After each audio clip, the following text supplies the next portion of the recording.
toutes et à tous et bienvenue dans Chrétienne, le podcast qui creuse la Bible pour servir Christ. Je suis Aurélie Bricot et je suis ravie de vous accueillir pour ce nouveau podcast en compagnie de ma fidèle co-animatrice Angie Velasquez-Thornton. Alors Angie, comment est-ce que tu vas? Ça va bien. Je commence à préparer nos programmes pour l'été, aller au camp des boulots. Ma mère, j'espère, va venir nous rendre visite. Donc, j'essaie de tout planifier. C'est pas facile de programmer tout l'été. Je sais que toi, tu travailles tout l'été. Donc, je ne sais pas quand tu te reposes, mais Une partie toi, de comment l'été. vas-tu? OK. Ça va. Écoute, actuellement, là, au moment où ce podcast sort, on est en plein camp. On est en plein camp TPSG. Donc, on dort peu, mais on s'amuse bien.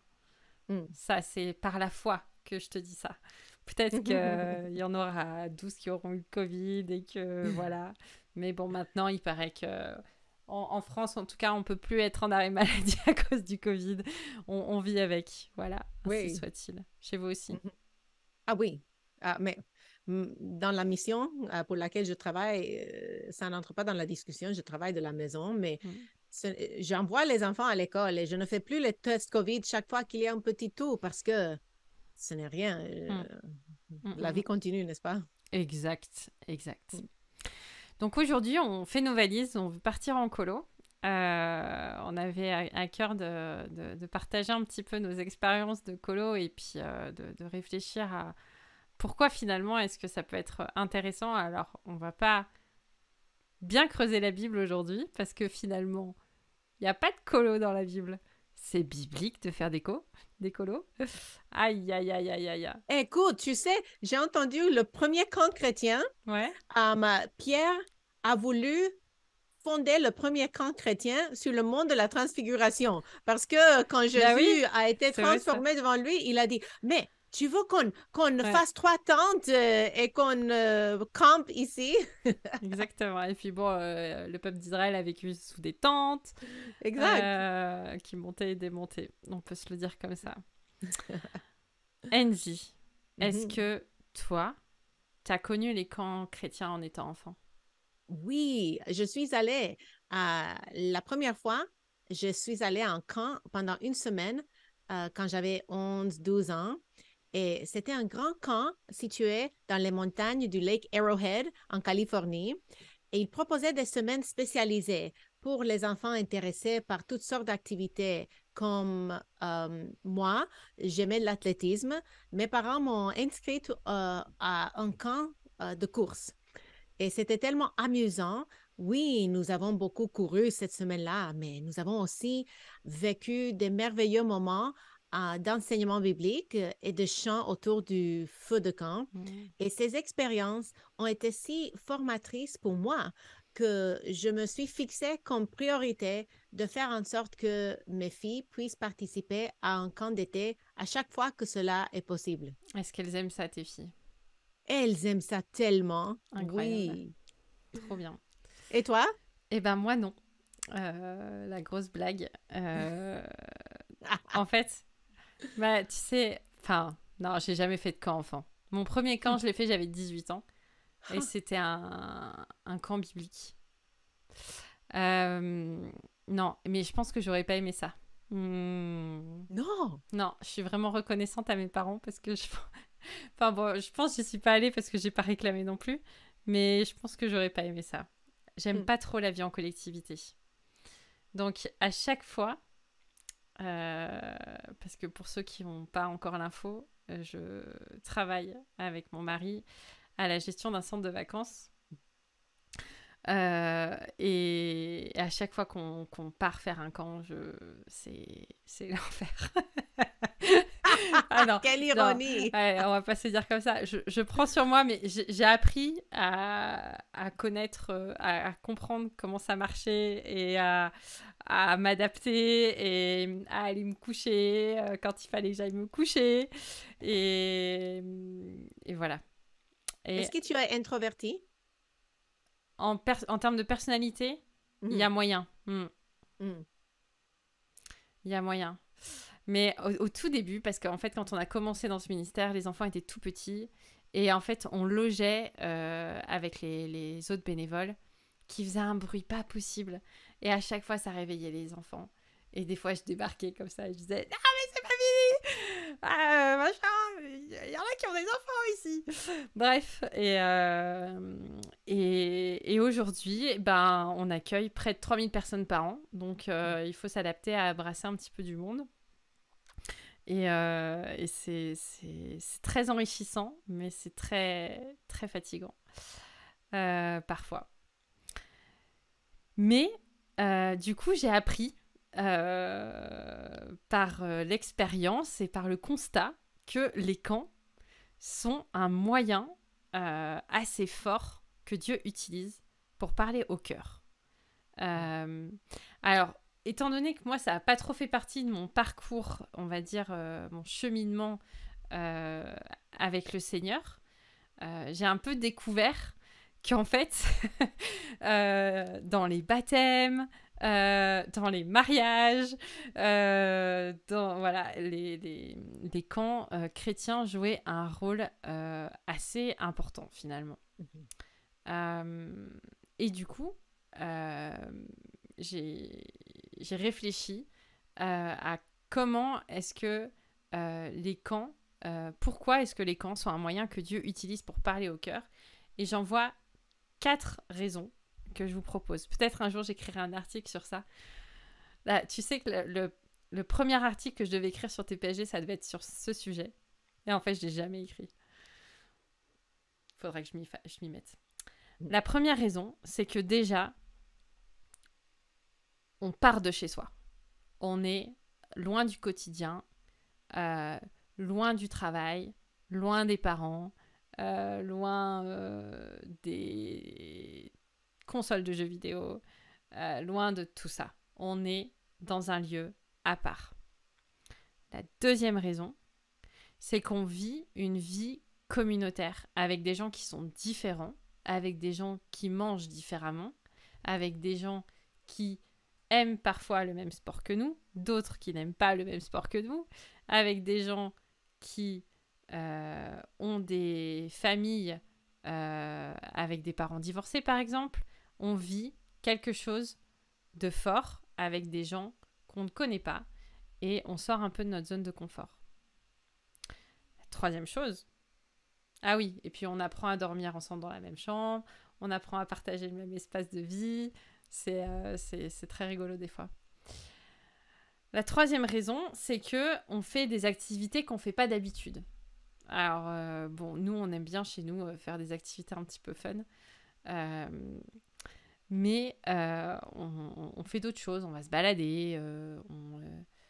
Alors, chez nous, on fait de la motocross. On fait du paintball. On fait...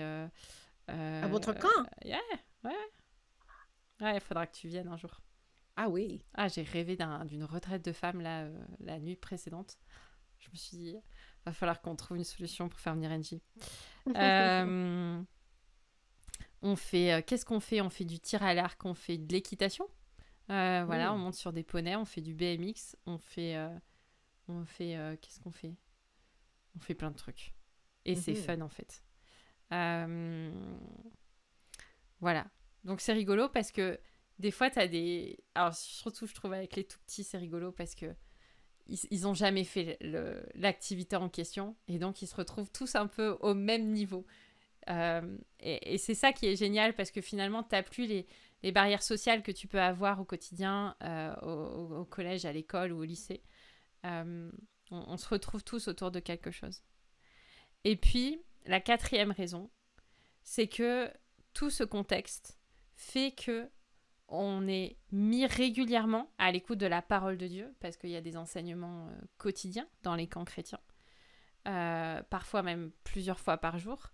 Et du coup, c'est comme, comment dire, une forme d'injection quotidienne de l'évangile. Et dans un contexte où on est hors de chez soi, on est dans une vie communautaire et où on vit des activités fun, eh ben, ça a un impact qui est beaucoup plus euh, percutant que simplement le dimanche matin. En tout cas, pour les jeunes, ça a un impact assez fort. Et pour les familles aussi. Tu fais quoi? C'est des camps famille que tu fais, toi? J'ai fait une fois avec mes filles le camp d'enfants. Ouais. Donc, j'étais monitrice, on était dans la même cabine avec d'autres filles et je trouvais ça épuisant parce que du lever du soleil au coucher du Mm, soleil et tard dans la nuit, on est responsable pour les enfants dans la cabine. Depuis que j'ai fait ça une fois, je ne le ferai plus, mais on fait des camps de famille où les enfants vont avec nous et nous sommes tous mm, ensemble. mm, mm, mm. Excellent. Excellent. Et vous faites les deux à votre camp?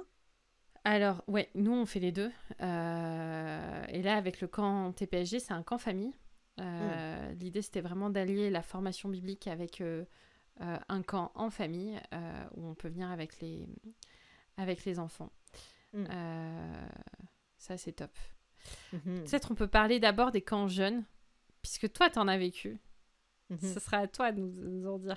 Est-ce que tu te rappelles de ce qui t'a le plus impacté? Qu'est-ce qui te reste de ces camps? Tu sais, on faisait des camps et aussi on faisait puisque j'habitais en Californie, tout près du Mexique, on faisait des voyages missionnaires qui étaient un peu comme des camps parce Mm, qu'on partait en groupe et on faisait un travail auprès des églises avec qui on avait un partenariat en Mexique. Donc, c'est un peu, il y a des parallèles, mais dans les deux cas, ce que je voyais, c'était qu'on bâtissait des relations qui était beaucoup plus forte lorsqu'on mm, couchait ensemble et on devait utiliser une toilette, tous la même toilette et puis manger des choses différentes. Donc, toutes ces choses, comme tu as dit tantôt, nous a tissé des liens ensemble que j'ai toujours des beaux souvenirs de ces expériences-là. mm. Exact. Mm. Moi, je le vois à travers du coup ce que mes enfants vivent. Parce que nous, on a un peu la problématique inverse qui fait qu'il faut qu'on sorte nos enfants du camp pour qu'ils aillent dormir. Mais c'est vrai que c'est quand même une occasion incroyable de créer des amitiés, des rencontres avec d'autres jeunes qui évoluent aussi dans des milieux chrétiens. Et pour nous, c'est précieux parce qu'on est dans une petite église où les enfants n'ont pas forcément beaucoup d'amis de leur âge avec lesquels ils peuvent échanger. Et du coup, les camps, c'est vraiment un moyen de se reconnecter, de pouvoir partager et de pouvoir s'encourager. Euh, et c'est vrai que parfois, ça me fend le cœur quand à la fin d'un camp, tu as des jeunes qui pleurent de tristesse parce qu'ils savent, ils vont dans des endroits où il n'y a juste pas d'église en fait. Et quand j'étais animatrice, euh, j'avais une campeuse, j'en pleurais, putain, je trouvais que c'était trop dur. En fait, tous les jours, elle cochait la case de son agenda et elle comptait les jours qui lui restaient jusqu'à sa prochaine colo de l'année d'après. Et, et voilà, tout ça pour vous dire, si vous vous posez des questions et que vous vous dites, bah, moi, je sais pas si je mets mes enfants dans un camp, etc. Il peut y avoir plein de questions, des craintes. Il y a des enfants qui sont pas à l'aise dans les camps. Je pense que j'en faisais partie. Ne les forcez pas, s'il vous plaît. Ne les forcez pas. Encouragez-les et puis peut-être que ce jour viendra quand ils seront un peu plus grands. Mais ça peut être une occasion pertinente de, de les confronter à l'évangile euh, dans un contexte où leur cœur et leurs oreilles seront peut-être plus ouverts. Mhm. Et je pense aussi que euh, si nous pensons au fait que nous, au Québec Mm, et en Europe francophone, nos enfants grandissent dans une culture fortement sécularisée. mm, Et le chrétien moyen aux États-Unis, par contre, a beaucoup plus de facilité à trouver une église avec un programme intéressant pour les jeunes. mm, Et il se retrouve s'ils se retrouvent dans une petite église, il y a pas beaucoup d'autres enfants de leur âge. Il est beaucoup plus facile de trouver d'autres contextes pour que leurs enfants fassent des amis chrétiens par des organisations para-ecclésiastiques où les enfants peuvent grandir dans leur foi et se faire des bons amis.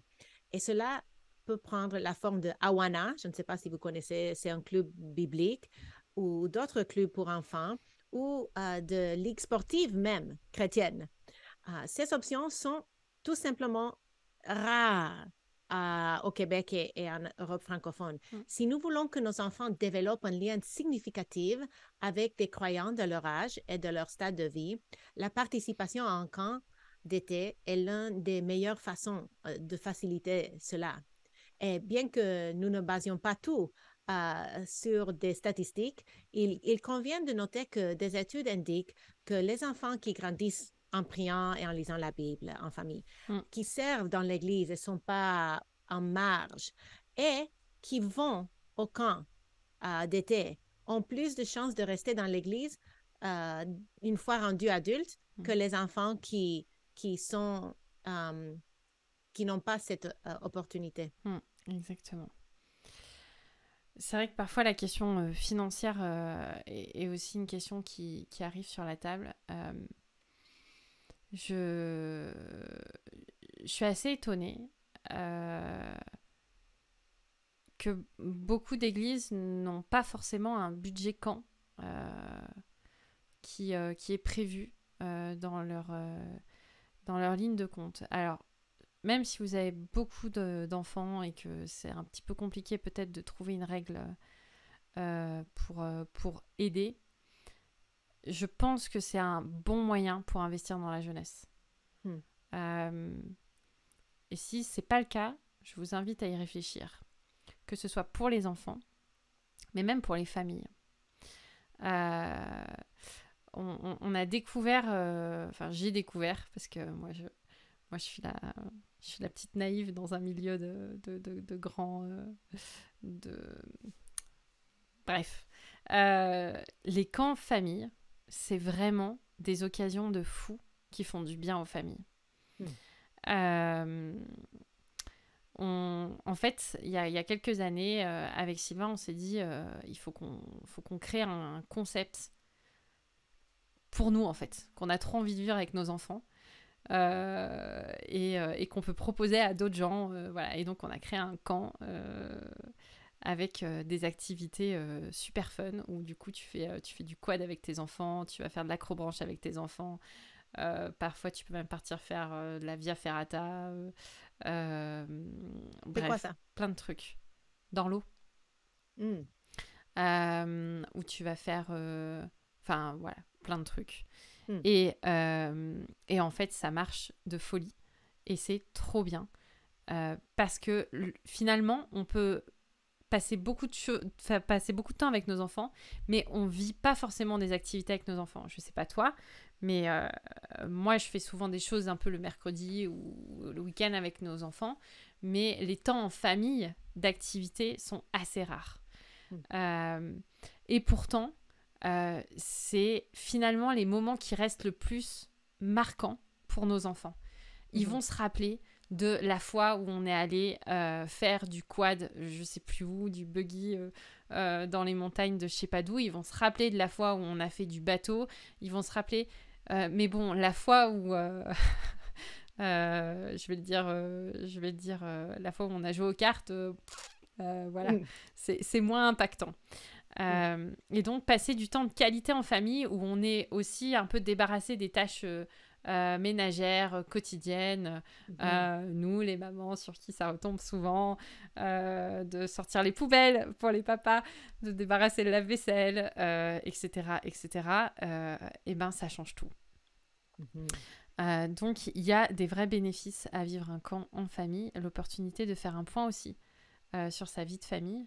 Je sais qu'il existe des camps et dans d'autres centres de vacances chrétiens aussi où on peut réfléchir à la parentalité, on peut réfléchir à sa vie de couple, on peut faire un point avec des personnes de confiance, expérimentées, des couples pastoraux qui peuvent aussi être l'occasion de partager des choses difficiles qui peuvent être vécues au sein du couple, les défis de l'éducation des enfants. Voilà, il faut aussi savoir saisir ce genre d'occasion. Et c'est aussi, comme avec le camp TPSG, qu'on est en train de vivre en ce moment et qui est trop bien, l'occasion d'allier formation et ressourcement. Parce qu'on rencontre aussi d'autres parents, d'autres familles, et parfois des liens d'amitié peuvent se créer aussi dans ce contexte-là. Oui, et quand on part en camp de famille ensemble, j'essaie toujours d'être très stratégique et de dire, OK, il faut qu'on s'assoie avec Mathieu Caron et sa famille cette fois-ci, et après, je voudrais m'asseoir avec François Turcotte et parler avec lui, parce que souvent, on est en Mm. famille avec des personnes qu'on voit rarement parce ils habitent à l'autre côté de la province ou à l'autre côté de la ville même. Donc, c'est une occasion de retrouvailles formidable. Et aussi, si au camp des boulots, c'est là où on va le plus souvent. Mais c'est Notre le seul pasteur, camp qu'il y a au Québec, non, non? il y a plusieurs. Il y a plusieurs. Je vais citer tantôt. Euh, Chaque été, mon pasteur Nicolas et sa femme, ils animent un camp, une semaine de camp de famille.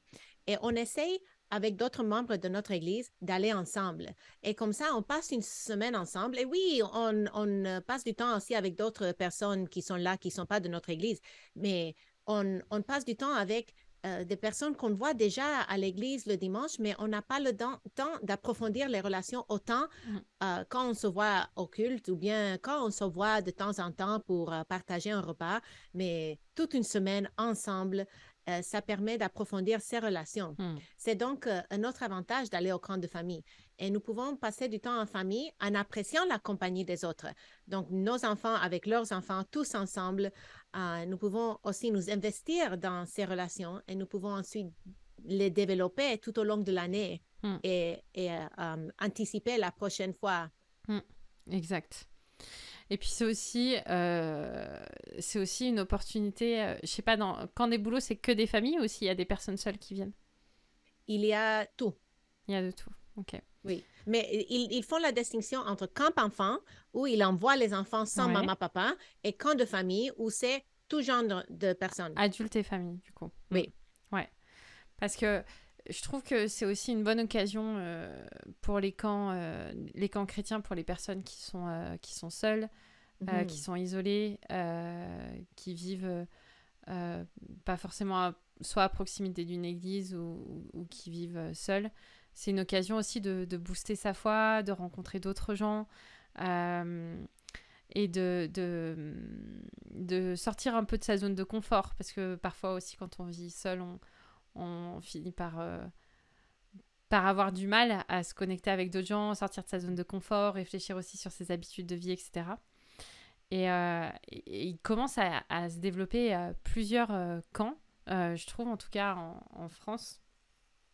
Je m'occupe pas trop du marché qui va plus loin, mais sur un camp pour les hommes, un camp pour les femmes, un camp où on développe aussi des choses particulières. Moi, je trouve que c'est chouette. Renseignez-vous, il y a plein de centres qui proposent des choses différentes. Peut-être aussi l'occasion de faire passer un appel, mais pour la francophonie entière, parce que je ne sais pas chez vous, mais je pense que oui. Les camps chrétiens ont besoin de bras et de gens pour servir. Et autant vous dire que c'est la guerre. Parce que les candidats, ils sont pas très nombreux. Donc, non, bon, c'est la guerre, c'est une gentille guerre. Mais voilà. S'il vous plaît, envoyez des serviteurs dans les camps. Quand on voit les bénéfices que ça apporte à nos jeunes, à nos familles, aux femmes de notre église, aux pères de notre église, etc., on a besoin de bras pour permettre de vivre ces camps dans de bonnes conditions.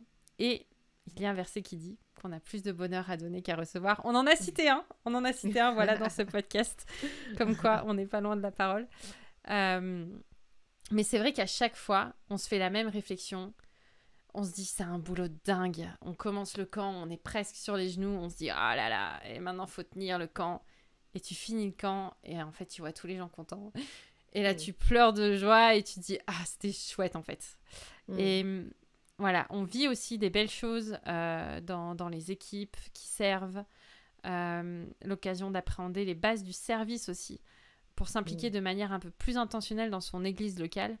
Nous, ça nous encourage beaucoup de voir que parfois des jeunes repartent en se disant voilà, j'ai testé un petit peu, ça me plaît bien, du coup voilà, je pense que je peux développer un peu des choses dans mon église locale. C'est une opportunité aussi de grandir dans sa foi. On essaye, c'est le cas dans tous les autres centres que je connais, que les bénévoles aussi aient un temps où ils reçoivent la parole, où ils peuvent aussi échanger, prier ensemble. Et c'est vraiment une bonne expérience aussi du service communautaire qui est possible dans les camps. Nous, chaque fois qu'on va au camp des boulots, c'est pour servir. Donc, je dois avouer que ce que j'aime, c'est servir et aussi, il y a une réduction importante dans le prix. Et donc, les deux choses m'arrangent. Je veux servir et je veux économiser. Je ne sais pas si à votre camp, vous donnez une réduction dans le prix pour les bénévoles. Mais ça pourrait intéresser ceux qui nous écoutent s'ils veulent peut-être tenter d'aller à un camp, mais peut-être les Parce que moyens du ne sont coup, pas... tu participes aux plénières, c'est ça? Oui, parce que non, je ne participe pas aux plénières. Par exemple, j'ai été responsable des enfants quand Évangéline avait 4-5 ans. Diane et moi, on était responsables des enfants de leur âge. Donc, on a enseigné le symbole des apôtres d'ailleurs. Ok, oui. Et une autre année, j'étais responsable de la pouponnière. Et cette année qui vient, cet été, je me suis inscrite pour être responsable de la pouponnière pendant la semaine. Donc, pendant les plénières, on reste avec les enfants. Mais nous, en tant que missionnaire à temps plein, en tant qu'enseignant de la Bible, on aime bien les plénières, mais on reçoit la parole de façon plus souvent, en tout cas, plus souvent que ceux qui travaillent dans un job séculier. Donc, ça ne me dérange pas de manquer si je peux servir ceux qui vont là pour se ressourcer et puis avoir la communion fraternelle après. Excellent, excellent. Oui. Et aussi, j'aime l'idée que au camp des boulots, ils comptent sur des bénévoles adolescents qui font tout le service autour du camp et ce serait impossible sans ces bénévoles. Et dès que mes enfants soient à l'âge où elles peuvent partir, j'ai hâte qu'elles puissent le faire pendant quelques semaines pour qu'elles développent cette capacité de travailler pendant des longues heures côte à côte avec d'autres bénévoles. Et cela leur permet de développer des relations avec les gens et aussi apprendre à bien travailler. J'aime ça. Exactement.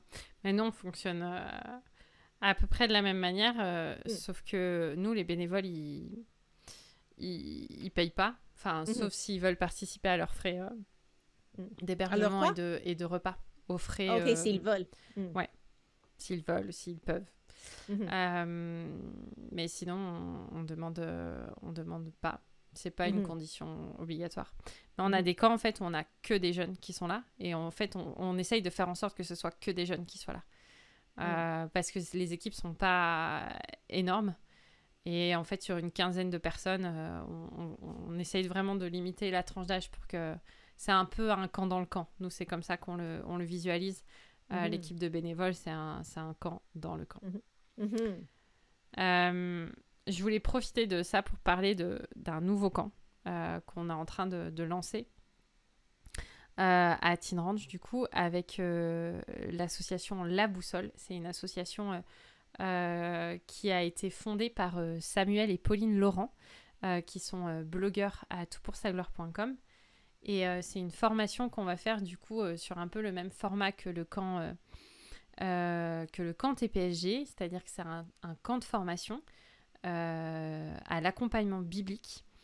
Et du coup, c'est un camp où on peut venir en famille parce que les enfants sont pris en charge par des groupes d'âge. Bastien et Gis, tu veux venir avec Dan pour faire l'enseignement sur un groupe d'enfants, ce serait rigolo. Et en fait, en parallèle, c'est un camp qu'on va faire à la Toussaint. Et c'est un camp qui a lieu en parallèle avec un autre camp de formation à la Louange qui a lieu en partenariat avec Hymne 21, qui sont nos confrères d'Évangile 21 vous pouvez aller voir. Donc, Kevin Stauffer, il vient avec toute une équipe pour réfléchir à la théologie de l'adoration, à comment est-ce que vous pouvez servir dans un ministère de louange dans votre église locale. C'est aussi une formation très intéressante et il n'en existe pas beaucoup dans ce domaine-là. Voilà les deux camps qui me semblaient importants de vous faire connaître. Voilà, des camps un peu formation. Oui, et de notre côté, mais tous ces camps ont lieu chez vous, Ouais. à ton camp. OK. Ouais. Oui, nous, au Québec, nous avons 2 camps, c'est-à-dire 2 centres qui font partie de notre association d'église. Le camp des Bouleaux, dont je parle souvent, et c'est dans la région des Hautes-Laurentides, à 3 heures au nord de Montréal. Et l'autre, c'est Camp Patmos. Et j'ai été là-bas parce que j'étais la conférencière pour une conférence de femmes en plein milieu de la pandémie. Donc, on était vraiment limité, mais ça, c'est dans le haut du lac Saint-Jean, à 3 heures au nord de la ville de Québec. Et tous les 2 camps proposent des camps d'enfants et des camps de famille. Et tout au long de l'année, on a des camps de femmes, camps d'hommes, camps père-fils, camps mère-fille. Donc, plein de trucs intéressants. Donc, pour ceux qui habitent dans la région, c'est intéressant de vous renseigner. Et il y a d'autres camps que je ne connais pas, mais je sais... je ne suis jamais allée, mais je sais que les différentes familles d'église ont d'autres camps aussi. Mais ils ne sont pas tellement nombreux, donc souvent, on reçoit des personnes des autres églises au camp des Bouleaux et au camp Patmos parce que c'est vraiment le camp le plus développé, je pense, au Québec.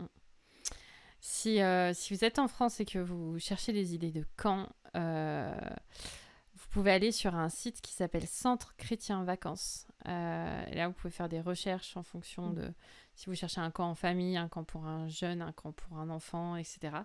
Et ça va vous donner plusieurs pistes de camps. Il me semble que la majorité des camps chrétiens sont tous représentés sur ce site. Si je ne dis pas de bêtises. Voilà, et ben on espère que ce podcast vous motive à préparer vos valises pour vous préparer, partir en colo. Et on vous redit que vous pouvez nous écrire à chrétienne@toutpoursagloire.com. On se retrouve la semaine prochaine pour un nouveau podcast. À bientôt, Angie. À bientôt.